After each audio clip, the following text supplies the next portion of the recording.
Visha, a core member at Student Alumni Relations Cell, and I'm delighted to welcome you to today's Q&A session where we have two incredible experts in Deferred MBA.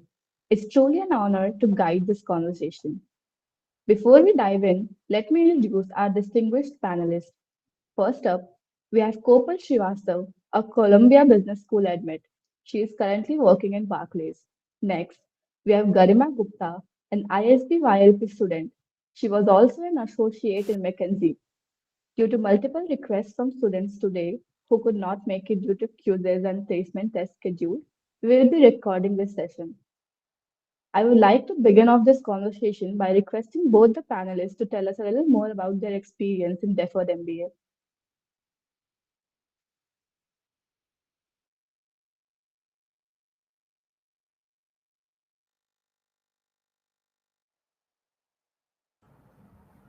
Hello. Thank you, Nabisha, for the introduction. And hi, Kopal. Nice to be having the session with you. Hi. Hi, everyone. My name is Garima. And I would request if some of you could just switch on their videos and make it just a little bit more interactive. Otherwise, it's seeming like we are interacting with computer screens. It'll be nice to see faces on the other end.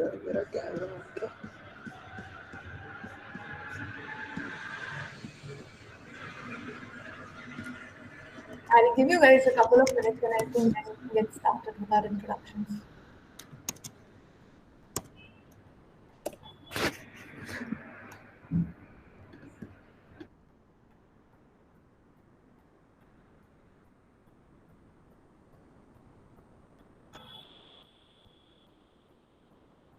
Okay, I do see some of your faces, and I know it's Pilani winters. So don't worry, we have all been there. So just feel free, be yourself, and love to see you guys on camera.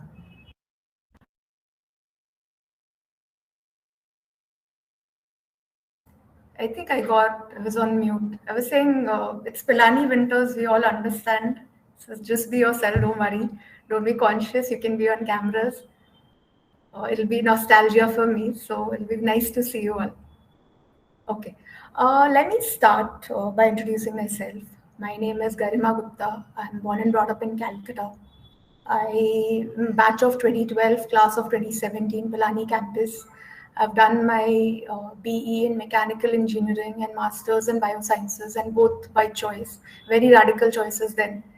But Pilani was not about acads alone. You know, there's so many opportunities, plethora of things that I engaged in, from being part of the sponsorship department for BOSM to NSS to being on Jagrati Yatra to starting the Safety and the Medical Advisory Council after an unfortunate death of my fellow classmate, and being part of the martial arts team. So there were so many things, and so much diversity on campus that kind of implored me to think beyond academics.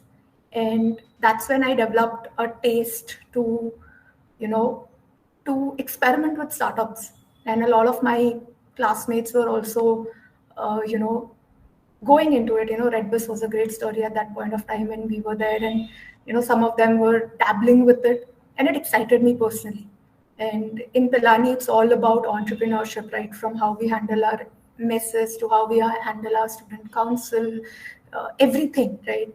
And it brings that spark in you, and I wanted to experiment with it. And I think that's where this deferred MBA and YLP concept comes in. So I was very clear. I left my campus job, the one that I got in placements. It was a consulting offer, and I left that, and I was very determined that I want to work in startups. I did my final year PS2 also. I didn't go for Bain and Company, which was one of the companies I was getting. I chose to work with Goodera, particularly because it was a startup and it was doing something in the social impact space. So I was very inspired by what I saw and heard at Jagrati Yatra, and I wanted to work with startups, having some angle of social impact in it, and see what we can do with tech for good, and see how you can do great business while also creating meaningful impact in the society. So that's how I landed at Goodera, and it was a great experience, honestly.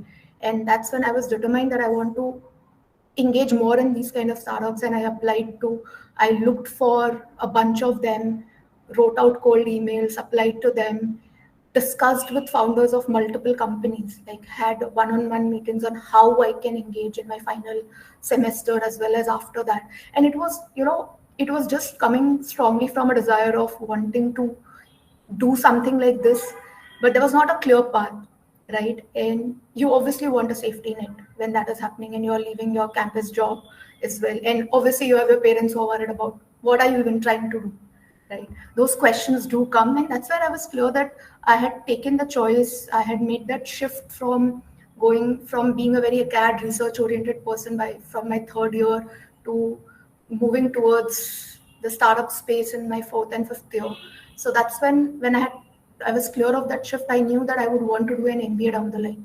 I think that clarity was there, and that's when I heard about this YLP, ISB YLP admit, and I thought, why not? And it creates a safety net for me. It creates that comfort for my parents that, okay, if nothing else, I have an MBA admit and I can go and join that and go back to the regular route of being in the corporate sector. That's how I applied for the YLP process. And but obviously the decision was made. I mean, I got the admit end of the year. So I applied in 2017. I was graduating then, and I'd already made my decision to work in the startups and just leave the job. So that's something I've already done. I've taken that step. But I also got through the YLP process, and I got the admit, and it was a great relief. And I was, worry free. I didn't feel. Obviously, there was a question of applying for other deferred programs, and I think Kopal will speak a lot more about that with her experience about applying to US and other things. And I think the first question for me was very clear. I wanted to be in India. I had made that decision that I wanted to work here, and work here and contribute to the economy. And I would relate more to the problems that are being solved here. So I had made that decision, and that's why I didn't look for anything else abroad. And for me, YLP made sense.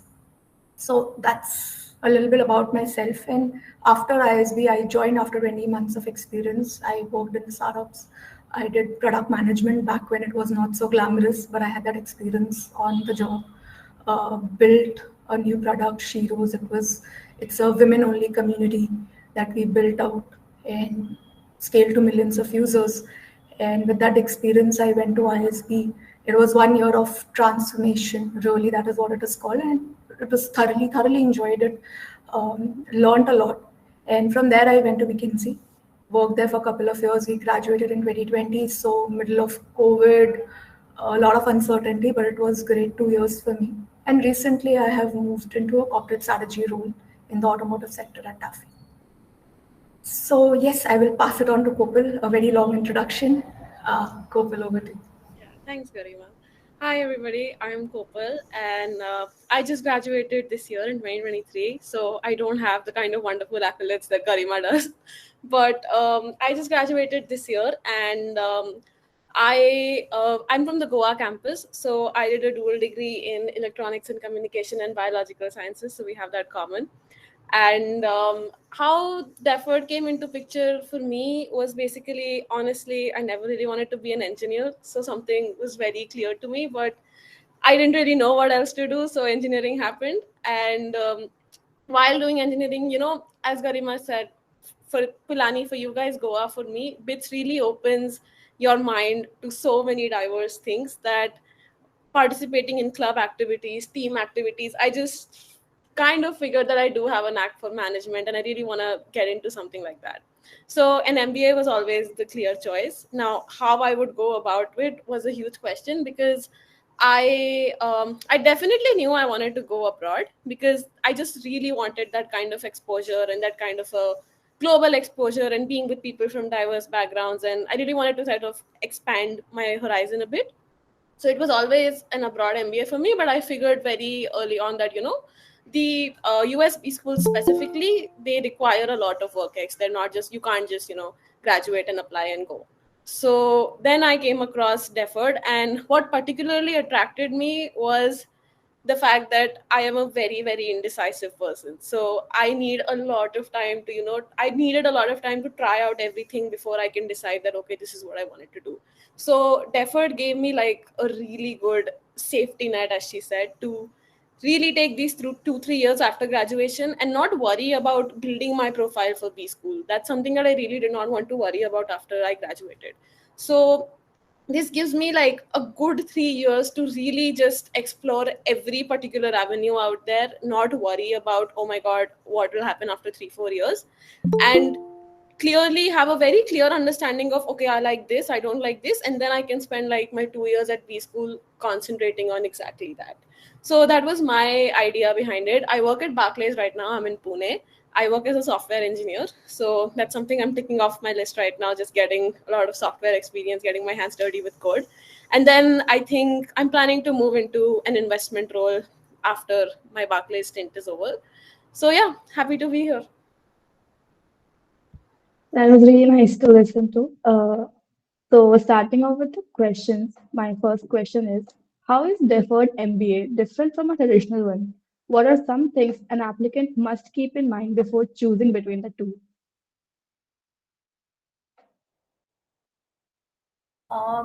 Okay, let me start. I think there's not much of a difference between a deferred MBA and a regular MBA. It's just that you get the admit in advance. So when you join 2 years later, 3, 4 years later, whatever the time frame is, you join in the regular cohort. You're part of the regular MBA cohort, and it's just that you got the admit earlier. So it gives you a safety net for you to try different things out. In the meantime, you keep on engaging with the school as well.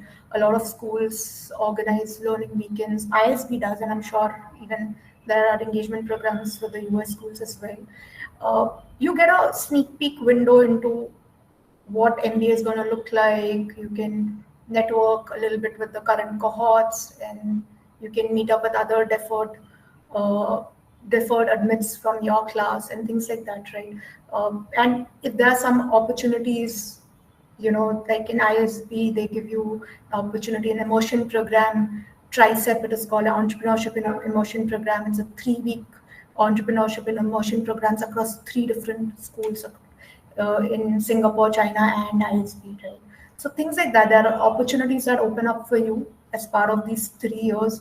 You can engage and you can do whatever you want in this 3 years. Experiment, have that clarity, build that clarity for yourself. What is it that you want to do after your MBA, and it just helps you uh, gradually immerse yourself into a rigorous 1 or 2 years of your MBA. It just helps you immerse into that rhythm slowly, and that is what helps. It's not different, but it's just an early admit. Kopal, if you have something to add. I always tell people is that, applying to a deferred MBA is the safest thing you can do because you have nothing to lose. If you apply and you don't get in, these schools will never look down upon it. They will actually look at it very positively because they will know that you had an interest in their school since really long. So you have absolutely nothing to lose. You get a massive safety net. You get a huge network of, alumni from, say, if you get into ISB. ISB has an intense alumni network. So you get access to this alumni network at a very young age. You get access to other smart people who've gotten in. So it's a lot of things that you get with absolutely nothing to lose. So that's the one thing I always tell people. The other thing is, if you're really confused about whether you should apply right now or a couple years down the line, I'd say that for me personally, I knew that the kind of profile I have right when I'm graduating, I know that I had a very, very strong profile in terms of as compared to my peers. And I didn't think that would be the same way after 3-4 years down the line. I didn't think I'd have that strong a profile because I didn't want to spend the next 3-4 years of my life building my profile. I wanted to spend that time away from that rat race and just focus on what I liked. So that's why if you think that your profile is probably at not its strongest, but one of its strongest points right now, then applying makes a lot of sense at this stage instead of applying 3-4 years down the line. So, Next question. What advice do you have for candidates who are considering multiple deferred MBA programs, and how can they make informed decisions about where to apply? Kopal, you want to go first? yeah, sure. Could you just repeat? I think the voice got cut off. Yeah, sure. What advice do you have for candidates who are considering multiple deferred MBA programs, and how can they make informed decision about where to apply? So if you're considering multiple deferred programs, which I think you should, as long as you're applying to USB schools, Indian, you only have one option. But if you're applying to USB schools, you should definitely consider multiple B schools because they have a very similar application process. So if you've cracked down one, it's always good to apply to more. How to narrow it down is a very important process that you must take through because USB schools are slightly different from your Indian B schools because they focus a lot on fit. So you really have to fit into the school's culture, you really have to fit into the school's values as well as the kind of specialization they offer. So for example, Columbia has been known to be a very finance based school. So if you look for a career in finance, then Columbia has a lot of different a lot of different resources for that. Not to say that you won't get into consulting or product from Columbia. Of course you will. Everybody gets into whatever they want to, but every school has a certain set of specialization which you have to research about all the M7s and all the schools that offer a deferred program. They always have a specialization that they're known for. If that is something that fits with you, then apply with it. For deferred, I would say even if it is something that doesn't fit with your goal, you should apply because right now you don't know what your goal is. It might change 5 years down the line because you're looking to graduate from your MBA 5-6 years down the line. So you never know what your end goal is. What I really looked for is, did I like the school's culture? Because to apply, you need to speak to a lot of alumni, you need to do a lot of networking. Speaking to people, understanding what the school is about gives you a very strong idea of will I fit into this school? So why I chose Kellogg particularly was because they have a very collaborative culture. They're a very BITS like school. And I loved that idea. I loved being in places where, everybody's helping everybody. There's a very student-led culture, which is something that I found really missing in, say, Columbia, for example. I did accept Columbia's offer, but it's not my top choice, obviously, because Columbia is a very cosmopolitan school.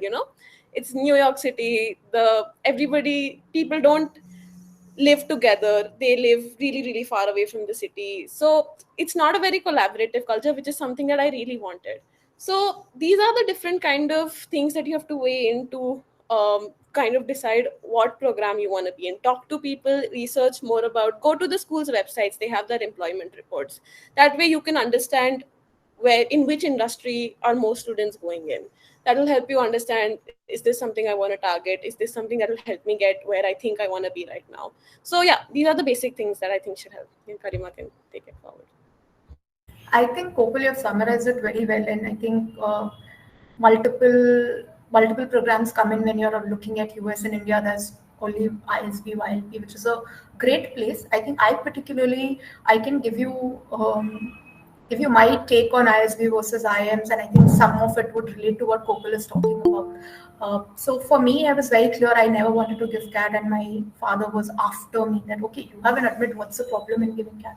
For me, it was very clear that IIMs usually, it's a very similar demography compared to BITS. When you're coming from BITS, that engineering background, analytical background, ISB is a very diverse school. They focus on diversity admissions, and you will have people across work age. Like for example, 3 to 5 years is around 40%. You have 5 to 8 years around 30%, right? And that changes everything. People are coming with very different perspectives, and you learn from the cohort. That's something I realized that it's not just the curriculum in classes that is impacting you. You're learning a lot more from the cohort and the opportunities and the interactions you have with them. So that was very, very important for me, and I wanted it to be different from my undergrad experience. So for me, ISB was a very clear choice, given I wanted to be in India.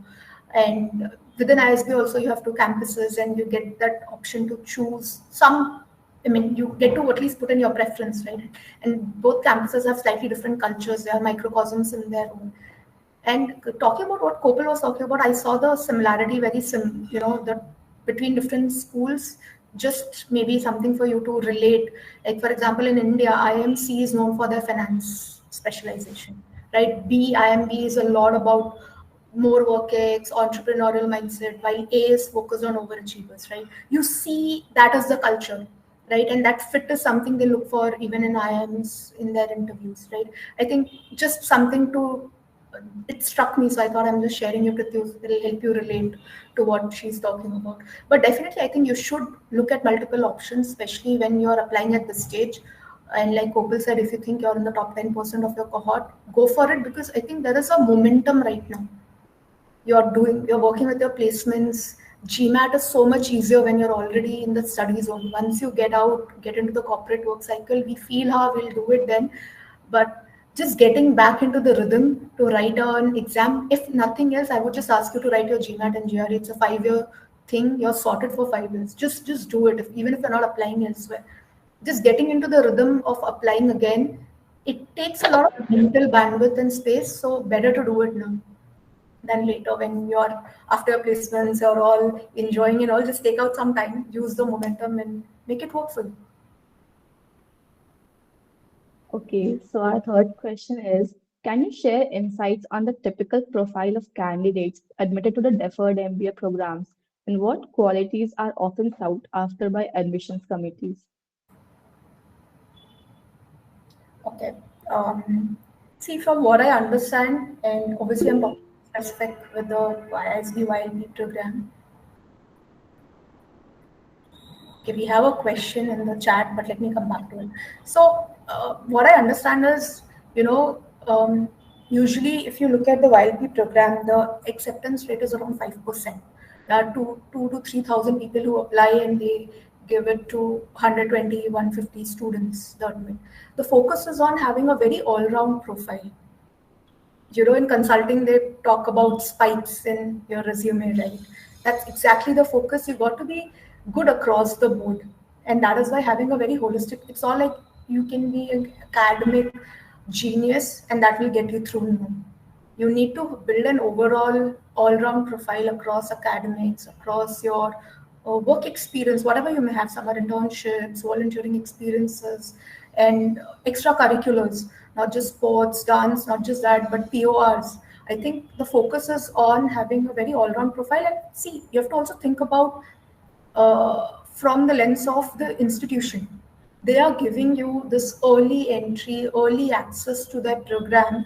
They want to ensure that they're choosing the best, right? Because after 3-4 years, you get a 3-4 year timeline to upgrade your profile and build in things. Right now, they're focused on, okay, can I already see if this person is going to be at this level? If the person is already promising and they are top 10% of their of the batch, and when I'm talking about top 10% of the batch, I'm not talking about a catch. I'm talking about overall all-round excellence. Are they showing leadership skills? Are they self-starters? Do they have that passion, and have they taken initiatives to realize that passion and shown demonstrated early success? Those are the metrics that people look for. And recently I was on the other side of the table. I was interviewing YLP candidates for ISB. So at ISB, as alums, you get to interview, and we have a say in the final interview on the admissions process. And believe me, that is what we were looking for. Can I see promise in this young individual who is interviewing? Can I see them as part of the cohort I was at? And usually it's a panel of alums, right? We are 3 of us, and we discussed and we debated on a lot of profiles. And the focus is that, and also I think one most important thing is that clarity. We get a lot of applications and you go through them, just that clarity that what are they wanting to do. And it's okay if you want to change the world. Believe me, when I wrote it 5 years ago, we all had that passion and desire to change the world and all of that, but it should come across clearly. You should not be confused about it, and you should be taking some steps into that. For example, for me, when I talked about I wanted to work with startups with the social impact, I'd already taken the step. I interned with Goodera. I left my campus job. I went in search of startups. So there's some steps that you have taken, and it's not just faff. It's not like you're just putting something, talking about sustainability, talking about volunteering, but you have not taken steps, because that will show in the interview. So coming to summarize this, they are looking for all-round profiles, and you got to be able to show that leadership skills, passion, that you have to show that you are an all-rounder in some shape and form, and obviously the fit and clarity that will help and that will add in. And all components from your essays to your recommendations uh, to your overall profile as well as your GRE GMAT score, all will be taken into account to make a final decision, especially much more like for maybe regular candidates, work experience take a higher percentage, but here everything will be considered equally. Kopal, I think you should add a lot on the USB school thing. So for USB schools, I'll just break it down into 4 points on what the adcoms essentially look for. So it's 4 things basically. One is your aptitude. The second is your career progression. Third is leadership, and fourth is your school fit and the culture. So when I say aptitude, I really mean very quantitative evidence of the fact that uh, you're smart. Basically, you can either show it in terms of your GPA or your GRE GMAT score, whatever. But there has to be certain quantitative evidence that can prove that okay, you're good enough for the school. The second thing is your career progression, which is everything that you've done till now, your internships, projects, courses, all of those things, and what you plan to do. What is your upcoming job? What are you planning to do in the next 2-3 years? And all of this has to be very coherent. So you can't say that, oh, I did a software development internship and now I'm at a VC firm because of absolutely no reason. There has to be a very coherent story on why everything has transpired the way it has. Why did you take so and so step? Why did you join this club? Why did you work on this research paper and not that? Everything has to be very coherent because they want to see clarity, as Garima said, right? Clarity is very, very important. They want to know that you've been very focused towards your goal since the day you stepped into college. And so that's how they check the career progression part. And of course, the fourth thing is their school fit and the culture. So they will ask you a lot of behavioral questions. They will test you in a lot of essays. That do you fit into their school? Will you fit in their cohort? Will you actually make an impact to their school? Because at the end of the day, B schools are also businesses. They want to get something out of you when they admit you. They want to know that when you get out of their school, you'll add something to their school. You being an alumni of the school will add something. So they're making sure that you fit in their school and that a few years down the line they can see you in that school. So yeah, definitely, if one of these points is really, really good for you, say you have a lot of leadership and you don't have a good GPA or a good GMAT score, you can always offset it. Don't let like a low GMAT score or a low GPA just completely deter you from applying. Because of course none of us absolutely 100% know how to crack it, right? We can just tell you our experiences.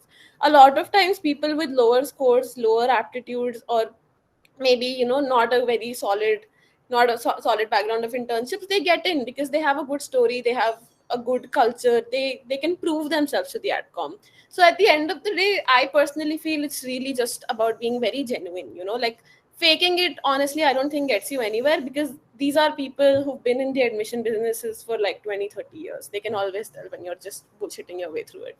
So being genuine, and of course the 4 things that I mentioned. I just want to add to this. I think Kopal, you have covered it beautifully. I just wanted to add that you don't need to be completely sure of what you want to do from day one of your college undergrad. You, like all of us, you grow and you evolve into it, and ideas of how we want to navigate our career, it changes with time. It has changed for me. I was a completely acad research focused person.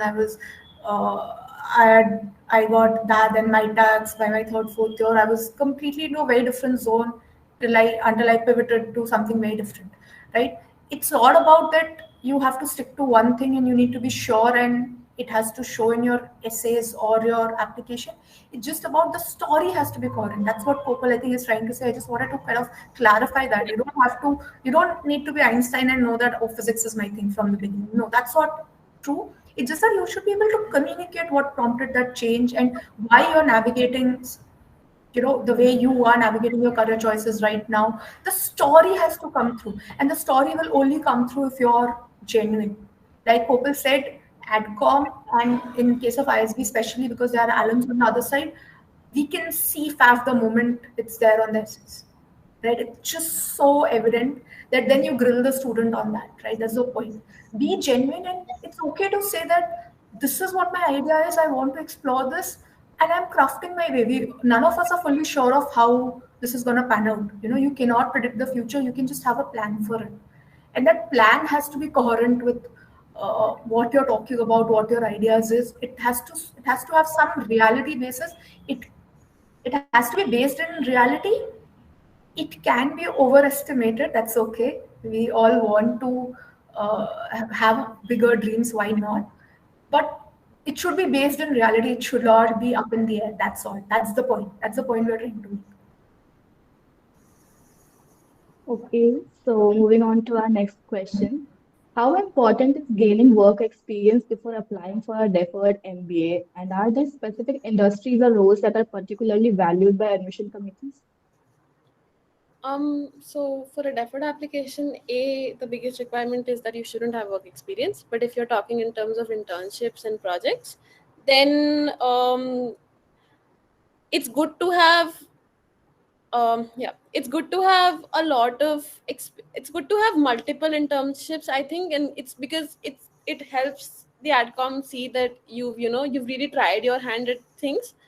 It's good to have but it's also very important for those internships and those projects to have some tangible output, that it's not just 1 month of you getting a certificate and just proving it to them. You also need to have a lot of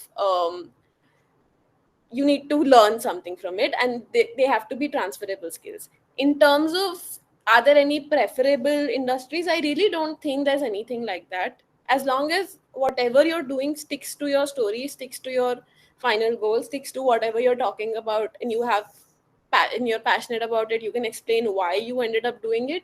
There is no particular industry that's passionate about that helps or that is more preferable as such. All of them are equally good. I know people with completely research based profiles who've done absolutely no internships and have only published research papers who went to Harvard, Stanford. I know people who've interned at MBB and Google and all these places who also ended up going. So it's not really about what is more preferable. It's really just what fits in your profile and whether you have a good reason for why you did something like that. Yeah. So answering this question, I think work experience is like Kopal said, for deferred, you don't need to have a full-time work experience because you're applying while you're in your final or pre-final year. And for me, I had started working when I was in the stage 2 and 3. Like when I went for my interviews, I was in a full-time job. Uh, but I don't think it has any significant material difference in which industry you are in, as long as your story is coherent. The story has to be the hero. It's not about, okay, because I'm in consulting or I'm in startups, it should be an edge. No, you should be able to. They may ask you about your work experience, and you should be able to talk about what you're doing and why you have chosen. They may ask you about the choices or what you're doing. You should be able to talk about it. But yes, what helps is definitely the internship that you've done in the past. And BITS has this PS1, PS2 program, which is great, which helps us set us apart from other colleges. I mean, all of them have some internship programs, but we have a dedicated one. You should make great use of them. But and 6 months internships makes a difference. I really feel it gives you an opportunity to create a more meaningful impact. So you should be able to use that. But apart from that, I think using your summers and winters to do some volunteering opportunities or work in spaces that you're interested in will add to your profile. It will help you experiment, and it will show that you're an initiative taker, right? You want to follow your passion, you want to experiment and explore and grow yourself. uh, you know that's something I think it would definitely help. It would create a flavor in your profile. If you're lagging behind in acads, or for example your GMAT GRE score, it helps you offset that. So definitely work experience would help, full-time or part-time.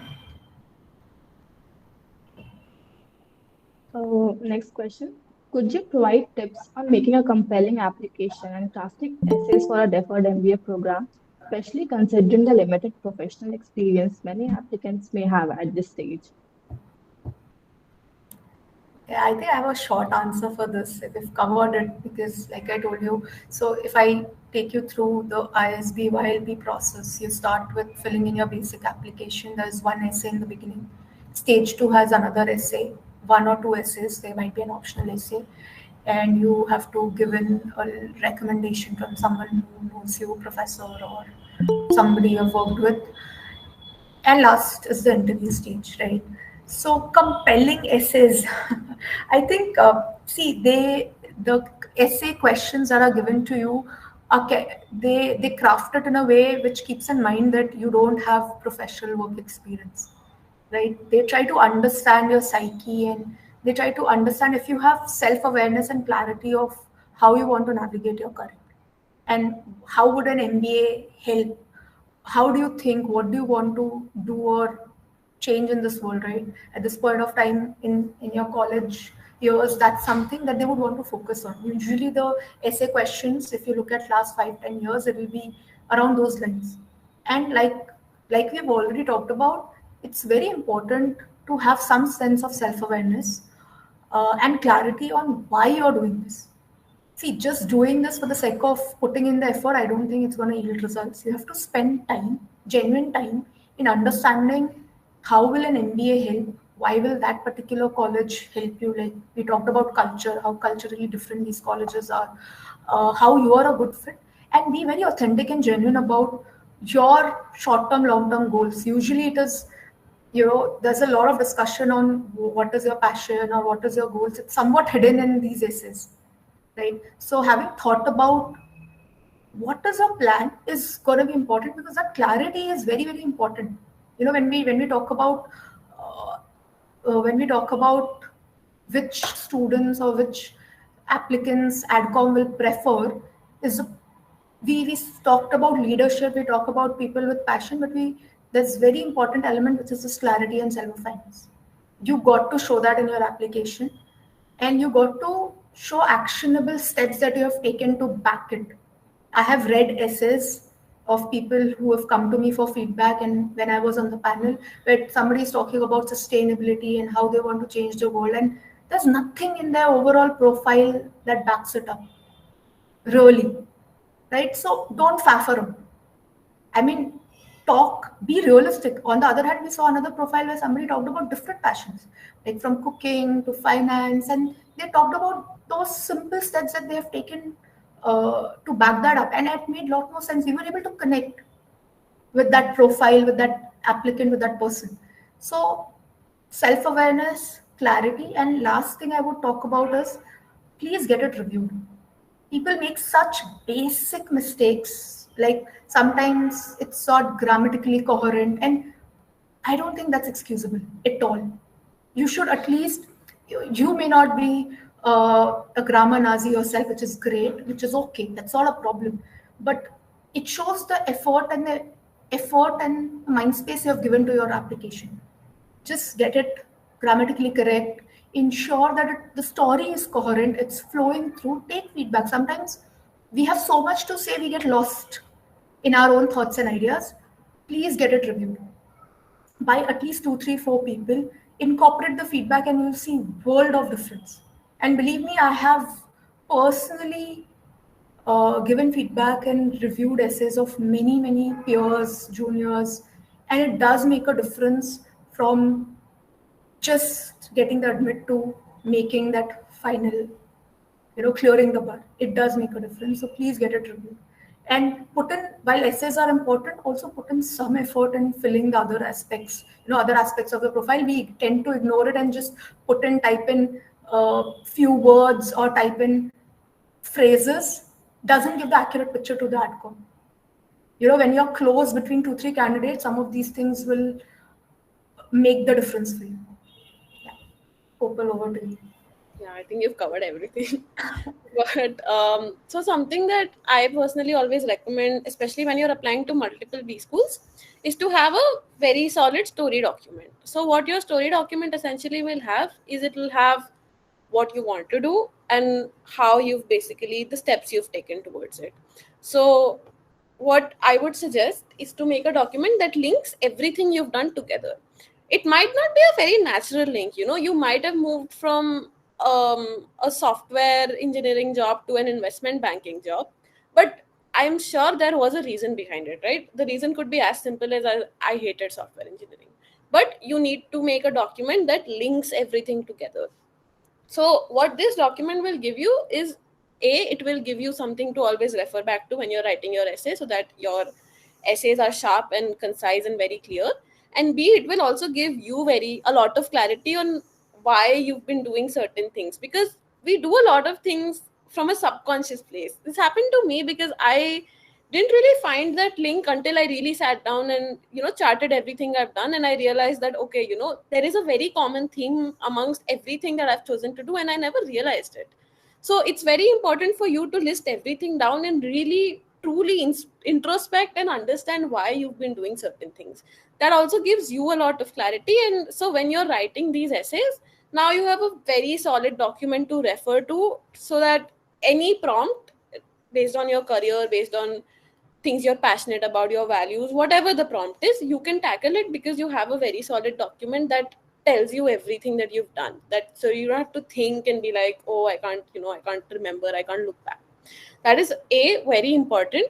B, I think as Garima said, I've lately been reviewing a lot of ISB essays, and the one common theme I always find in, especially those 300-word essays, is that you tend to beat around the bush a lot when you have absolutely no space for it. 300-word essays, 400-word essays, they're supposed to be airtight, no space at all for any metaphors and beating around the bush. It has to be a very airtight essay because you have to communicate so much within such a limited space. So very, very important point to get it reviewed, because I have personally seen students' essays go from here to here just because they got it reviewed. And also, just before you're writing an essay, write down everything that you want to communicate, everything that you want to fit in the essay, because once you start writing within the flow, then you'll reach 300 words like this and you'll be like, okay, I haven't even covered anything at all. So it's very important to have a very clear idea of everything you want to cover in that essay, and then write accordingly, and of course get it reviewed in the end. Any common pitfalls or mistakes that applicants should avoid when preparing their applications for deferred MBA programs? Napisha, I had a thought, if it makes Yeah. sense. Right? Because some of these questions, I think, are somewhat repetitive. I think we've covered Yeah. a lot of background. Do you think it makes sense that we take a few questions from the audience, make it interactive, and if we think something is not covered, we'll come back to it? What do Yeah, you sure. Yeah, okay, I cool. think let's just take this one question. Sure, Kopal, And please. then, because this is something that I did want to cover. So every time I speak to somebody who's like an aspirant for Deferred MBA, the one common theme I've observed from all of you BITS students is that you guys get very intimidated because you see only IIT guys and only guys who, interned at MBB and Google and all these places get in, and then you're like, okay, only these people are getting in, I don't have a shot. And I'm not blaming you, because it was the same with me. I had almost decided to not apply because all I could see in terms of past successful candidates was people from IIT Bombay and IIT Delhi and people who interned at BCG Bain and yada yada yada. So it's very, very important to really understand that you can't put people in those boxes. What you see is a very statistical summary of their profile, but they didn't get in because they're from an IIT or because they interned at McKinsey.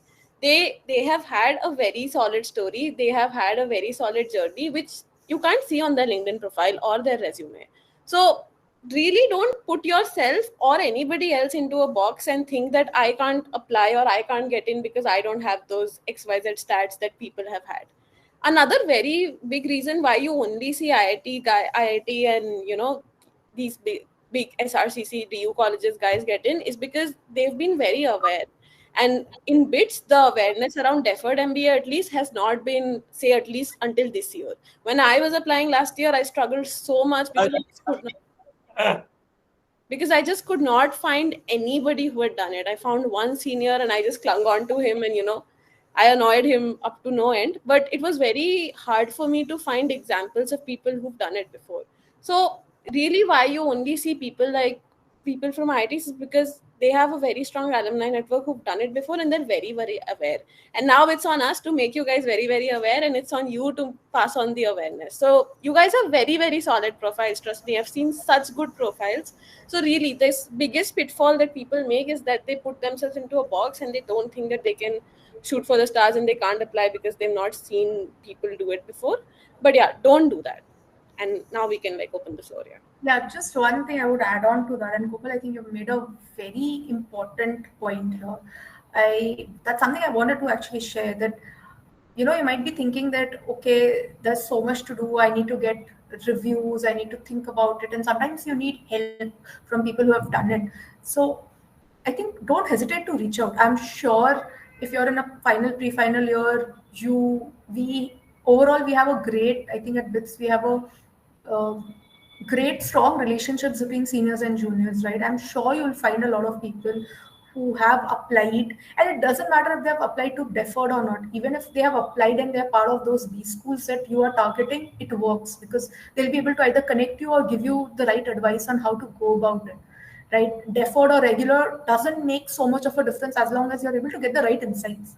So don't hesitate in reaching out to people either through your own network or via LinkedIn, because believe me, something that I have seen and have benefited from it personally is that anybody I've reached out to from BITS, from ISB, from any of the past institutions I've been part of, has always responded. That's the best part of being part of such a strong community, right? We say once a BITSian, always a BITSian. You should use that, and that's something you tend to realize as you go forward in life, more so in MBA, because there's a lot of focus on networking. And it's not just about networking for the sake of it. It's about being able to reach out, get the help you seek, and pass it on when you can, right? That's the key to it. So please do that. Sometimes we need that just one push. And I was telling this over the chat to Kaveri. We didn't have that back 5 years ago. I just heard it. Believe me, I heard it in middle of March, and end of March was the deadline for the application, and I had no clue. I applied it at the last minute, literally at the last minute. But I just thought, what's the harm, right? There's nothing to lose, like Kopal said. And I felt that I had a good profile. If I don't get it, I can do it later, right? But it creates a safety net. And I did it more so because I think I had my parents, yelling at me, and what the hell are you doing? What are you trying to do, right? You're forfeiting your job. What is it, right? So I thought, just let me give them some comfort that I'm doing something. That was the motivation at that point of time. But in hindsight, it really helped me. So just reach out. I think that's the difference. And you have Alum Association, BITSAA helping you through this, and kudos to them for bringing us in, and we are happy to help. So please don't pull yourself back because you're not sure. I'm sure all of you have that kind of profile that you can look into and think about it and give it a fair chance. So floor is now open for questions. You can send in your questions in the chat box. Okay, so we have a question by Ishita Agarwal. What's your take on CFA versus MBA? Does it help having done both of them for building a career in core finance? This is not my area of expertise. Okay, let me take this. See, I don't think I'm an expert in that, but I have met a lot of folks in my MBA journey at ISB who were doing CFA at that point of time, or were CA or CFA. I think it does help. You can look at both of them, and CFA is something you can do on the side. I've known so many people. Rather, I have some of my classmates from ISB who have done it while at ISB, and it's really hard. And people tend to do it. It depends on your interest, I feel. There's no right and wrong answer to this. Definitely, CFA helps in having a career in core finance, and MBA adds to it. You have to weigh the pros and cons, and I think you'll have to speak to someone who has done it. I'm not the best person to answer this. I'm just trying to give you a perspective from the outside. I'm not sure if it's versus MBA. What happens in MBA versus CFA is the key difference is MBA helps you develop that business acumen, and it also is a stamp for the corporate world that you have a core business understanding and you have it in you to be promoted to be a leader. It helps you advance in your career in more ways than one. While CFA will help you develop functional knowledge, and MBA is, I would say, function agnostic. That's the difference. And for a lot of you, both might make sense. So I would leave it at that. Okay, so Shaurya Parik is asking, during the deferred MBA application process, how clear do we have to be on the type of MBA we want to do, say marketing and ops or finance or supply chain management? For ISB, I don't think, I'm not sure about the USB school applications. Kopal could add to that. For ISB, I don't think you have to worry about the specializations. Yeah, even for the USB schools, they don't really have specializations as such. They just have different courses and course tracks that you can say. The degree always remains the same. They don't have specialization in degree. But of course, when you're asked in an interview, then you do need to have a clarity on thought on what you want to do. Maybe not specifically in terms of this is the type of MBA you want. You need to show them some clarity on, okay, I want to do say product management, and this is why I want to take ABC course from your school by ABC professor because I really like it. You need to have that clarity, but at the same time, they do not expect you to follow through with it. There, nobody's going to sit on your back and be like 3 years later you said product management, now you're doing finance. It's not that way. They just really want you to have some clarity at this stage. It's completely open to being changed. Yeah, I think it's not about type of MBA. It's about some clarity on your short-term goal after MBA. Short-term, and that may have an influence on. I think people are having a gala party in the room and on video, which is great. Okay, so it's about the short-term goals, and that may have an influence on the type or the specialization or the courses you do. But specialization is not something that uh, you need to be 100% sure of. It's okay. It's open, subject to change. Yash is asking, what are the steps to be followed by a first year student for building a good profile? Kopal, you want to take that? Um, okay, so I would say, as a first year student, the only thing you should do is just really explore everything out there. There are so many different things to explore, so many different career opportunities, internships, clubs, departments. Really, just as they say, haath pair maar ke, just try out everything. Because that's what I did. I discovered in my second year, and since then I have done an internship in every field. You name it, and I have an internship because I really just wanted to explore and understand what the field is about. So, as a first year student, make sure you're doing that, and also build your leadership on the side. Make sure you have some clubs, some departments where you can prove your leadership, where you are making an impact, doing certain things, and please keep your academics up to like a certain level. I'm not saying be the topper, but be above like a certain cutoff. So that's what I think should be a good thing to do to start with, I guess. Okay, my take on this is, see, it's been 5 6 years since I graduated, right? And 10 years when we got into Pilani in 2012, right? So, when you're looking from this vantage point, you really feel that don't really worry as a first year student. Please really don't worry about how can I make a good profile for an MBA or a deferred MBA. I think you have to do justice to yourself in understanding who you are as an individual. What do you want? Explore, like Kopal said. Yeah, if maintain basic academics, but that's okay. Believe me, either way, it's okay.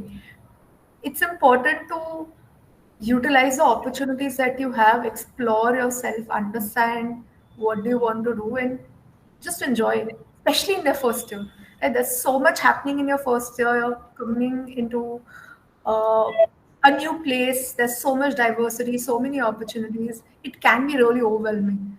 I don't think you should add on top of that. Just take it step by step. And I think there's a lot happening on campus that you can explore. And some of these things come with time. As you go into your second year, you develop that maturity.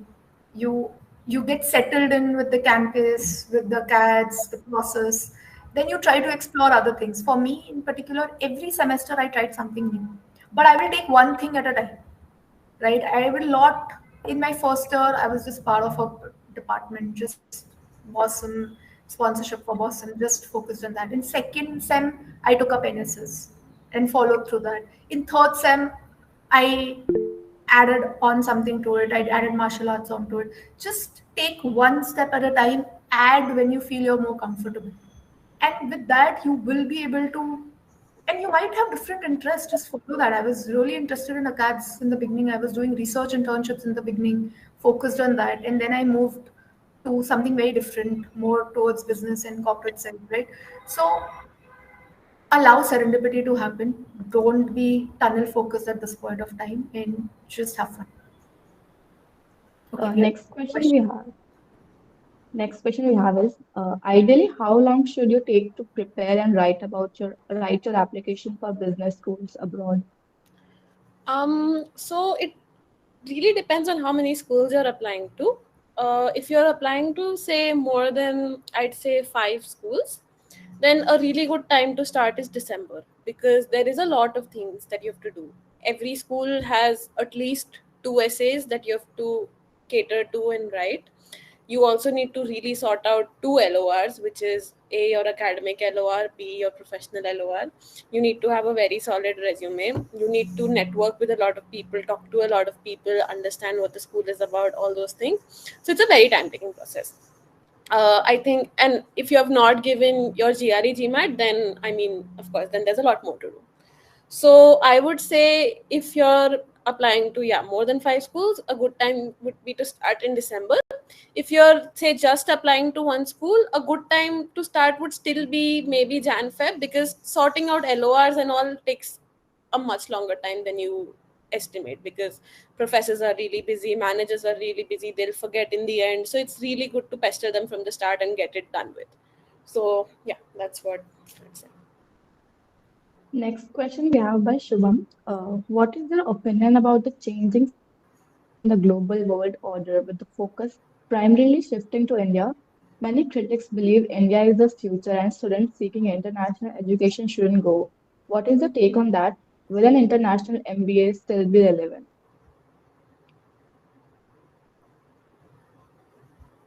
You want to take this, Kunjan? Garima? sure. I can share my take on it. Um, See, there is a lot of discussion about India being the future, and that's something that appealed to me uh, long back when the discussions were not so much at the forefront. For me, it was about the startup space was growing in India at that point of time, and we saw that there's so much we can do to solve our problems in home, right? You don't have to copy the West, and that appealed to me. And with my experience at Jagriti Yatra, it opened my eyes to so much that could be done through innovative engineering and through just innovation which is local to our roots. It made more sense. And for me, I was very clear that I wanted to be here in the future, in the long term. I was not averse to a global education. Rather, when I was into the research side of things, I was very clear that if I have to do research in bio or mech, it has to be abroad, because the opportunities in India, especially with respect to that kind of research and job opportunities, was not as lucrative. So at that point of time, I was actually preparing for MyTax and DAD. I had those scholarships. I was actually looking for a thesis abroad. Right from there, I had a very different shift towards the startup side of things. And but when I thought about business opportunities in startups, I just felt India was the right place to be, and it's going to be the right place in the next decade or two. So for me in particular, I felt there's a lot happening here, and opportunities are galore, especially if you're looking for MBA and opportunities after that. But I would say a global exposure wouldn't hurt, but you have to. It's a very personal call, and you have to take that uh, from both a personal and a professional angle. For me, I was also clear that I wanted to be closer to family. A global MBA means 5 years for sure. I mean, 2 years of MBA, and definitely 2 3 years for the investment to make sense. It would be a CR, 1 CR kind of an investment, and through whatever means you go through, whatever scholarships you go through, it's not just monetarily, but even for the professional network, to mature for you and for it to give you dividends, it makes sense to spend 5 years abroad. So that's a call that you have to take. And 5 years at the prime of your career, because you would go for a global MBA 3-4 years down the line after your work experience, right? So it's going to be the prime of your career. It's going to also be a prime of your personal life in some shape or form with respect to major milestones in life. You have to look at family, you have to look at what your personal goals are, where do you feel comfortable, and where do you want to develop your future network, right? But if you're very clear that you want to be in India in the future, then it may not give you as much dividend because your network would be totally abroad. Because I was recently interviewing someone for the YLP admitting they have done their BBA from Essex School, Paris, right? And they just realized that the person wants to, they've done their BBA like undergrad from there and had a semester in Berkeley. And now they want to come back and come to ISB because, and the main reason we ask, why are you doing this? Like, you have a business education, right? Why do you want to go for another business education? The clear idea was that the network won't help. You want to have your network developed here. So if you are clear that you want to be in India in the long term, then it may not give you as much dividend. But if you're not clear and you're looking for a global exposure, then it makes sense to spend that 5 years and then take a call. But yes, it requires, but at the end of it, a deferred MBA doesn't, like if you have a deferred admit, it's like we said, it's no loss, all gain, and you have the safety net, and you can decide as you go through your journey and as some of these decisions become real, you can decide it then. What is the fee structure for deferred MBA? What should one keep in mind in terms of financial planning before applying? See, I think, like we told, deferred MBA is similar to regular MBA. Fee structure is similar to regular MBA. At least at ISB, I didn't see any difference. They give you some scholarship. Some scholarship opportunities are there because they believe that uh, they give deferred admits to cream of cream. So there are some more scholarship opportunities that are available to you, but the fee structure is more or less similar to the regular MBA, and most of the other opportunities are also similar in terms of financial planning. So I'm not aware of many major difference per se, and some of these insights or data you'll find online. I mean, we can provide it, but I think it's available online as well. Yeah, in terms of like it's same fee structure, but if you're asking about like application fee or something, then I think ISB has a 3,000 fee, I guess, if I'm not wrong. ISB has a 3K application fee, and for USB schools there is no application fee for deferred except for Harvard and Wharton, which have $100 fee each. All the others have a free application fee, and the other cost that you will have to incur is sending your GRE or GMAT score to the schools, which you don't need to when you're applying, at least to the USB schools. Only if you get in, you have to send your official score report, which costs some, I think, about 2K, 2.5K INR. So yeah, that's an additional cost that you might incur. And in terms of fee structure, there's really no difference. There's one more thing. If you get the admit at ISB, you have to pay something like 1 lakh to secure your seat, right? That is something that you have to pay 2 years in advance, right? Just to secure the seat. And if you don't choose to, if you plan to drop out, you're not going to get that money back. 50K you get, I think. Something you might be getting back. So it's 1 lakh is something that you pay. Something is that a part of it you may or may not get back. I'm not fully sure on that. That's something you can check with the committee. And by the way, for a lot of these questions, at least I am sure that's true with other schools also, but ISB Adcom is very, very active on their email address. You put in your questions and they will reply within a day or two. So that should not be a constraint. Next question we have by Abhijit. When should one ideally start preparing for applications? In which semester should one begin appear for GMAT and all? I actually gave my GRE after my third year during the summer break because I'm a dualite, so I had that third year kind of free. So that's when I gave it because I really wanted to get done with it, and I also wanted to save place if I have to give another attempt, which did happen. I did have to give another attempt, which I gave after my 5-1. So basically, after placements were done, I took a a month-long leave from my PS2 and I finished off my GRE, which I do think that I got a little late in giving my second attempt because managing it with PS2 and with placements and everything, preparing for it was really hard. But if you can finish it during your second year, third year time, then nothing better than that. Otherwise, also it takes, if you're a single degree student and you have that on campus semester where you have absolutely nothing to do, I think that's the best time to take it. Yeah, I agree. I think your final semester after your placements is one of the best times to focus on these applications and also give your GRE GMAT. Like I told, use the momentum. Once you graduate, get into the work corporate cycle, it's gonna only get harder. And you may do wishful thinking, no, I will be able to manage, I'll come back and do all of that. But please try to recall your PS2 experience and remember that that doesn't happen. It's not very true. For me, I actually wrote it while I was working because, like I told you, my story. I got to know about the YLP process middle of March, and I just had 10 days to put in my application. And as part of stage two, where you have to write GMAT or GRE, I did it as part of stage two, and but I was able to prepare before I joined work. I did 1 month of preparation between once I graduated and between the time I had before joining work. So that's the time I used. But it's best to do it in your final semester or even before if you have the clarity and the mind space. But preferably either in your, like Kopal said, either if you're very, very clear and you want to save time for multiple attempts, do it in the summers or winters when you have time, or do it after your placements when you have the semester to yourself. You're on mute, Nabisha. Sorry. For US one applies matters.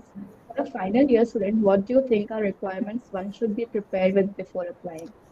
So for USB schools, you don't really have a window. So while normal applications you have a round one, round two, round three, for USB schools for deferred, you don't have a window. You just have one stark deadline, which are all of them fall sometime in April, except for Yale Silver Scholars, which has two different deadlines. One is in Jan and one falls in April.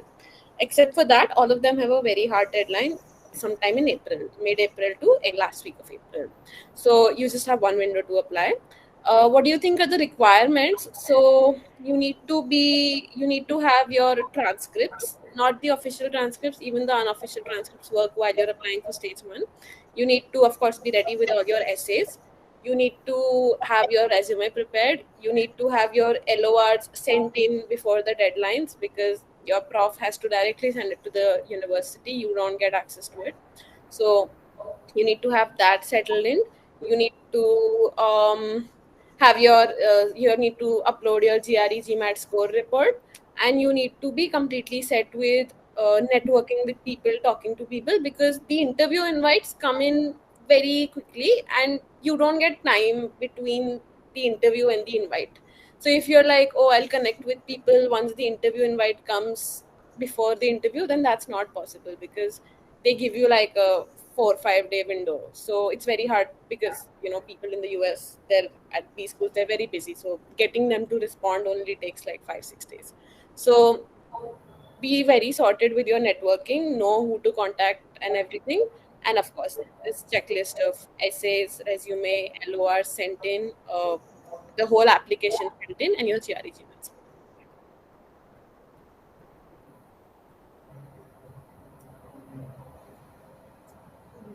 So taking up this last question by Pankuri, do B schools have a preference between GRE or GMAT? So the USB schools definitely don't. I don't think even ISB does. They are very, very, the adcoms are very, very vocal about it, that there is absolutely no bias on whether you give GRE or GMAT. They are completely okay with both. Yeah, I think that is true. There's no difference between them. There's no preference Yeah. on the school's end between GRE or GMAT. I think you should choose what works best for you. Uh, I guess we have covered a lot of ground and tackled some insightful questions. I want to extend my heartfelt thanks to both of them for sharing their insights and wisdom today. Thank you to our audience for your fantastic questions and engaging with us today. Thank you guys for having us over. It was a lot of fun. It's our pleasure. I would like to really thank the BITSAA and Alum Association, and I was telling this to Kaveri, who's one of my batchmates and currently CEO of BITSAA International, for taking these initiatives and organizing these things. I mean, it would have been really useful for us when we were back in those days. Like Kopal said, I think we do lack awareness, and that's the difference between us or the IITians, and that is what is giving them the edge. It's just that awareness. And I think that same thing goes for DAR, MITAX, all of these scholarships. I had applied for them, and it seems like a tough hill job to get through them. Believe me, I'm saying this from experience. I'd applied in third year and fourth year, and I got it in fourth year because I understood what the game is.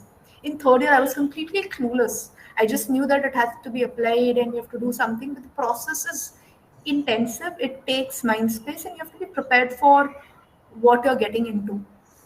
The thing is, we are a lot more focused about startups, about initiatives on campus, but uh, some of these opportunities where we get that international exposure, international or other exposure that outside of campus, basically what I mean is outside of campus, all these opportunities, we lack that awareness on campus. And I think I would really am grateful to BITSA and the alum relations cells for organizing this and bringing in alum perspective to this. It really helps. Guys, please reach out. You will find a Bitsian in every place, everywhere you go, and that's something we see on the Bitsians Day everywhere. All across institutions, across companies, across the world. There's a Bitsian everywhere. You have to just find and reach out. That is one initiative you got to uh, take.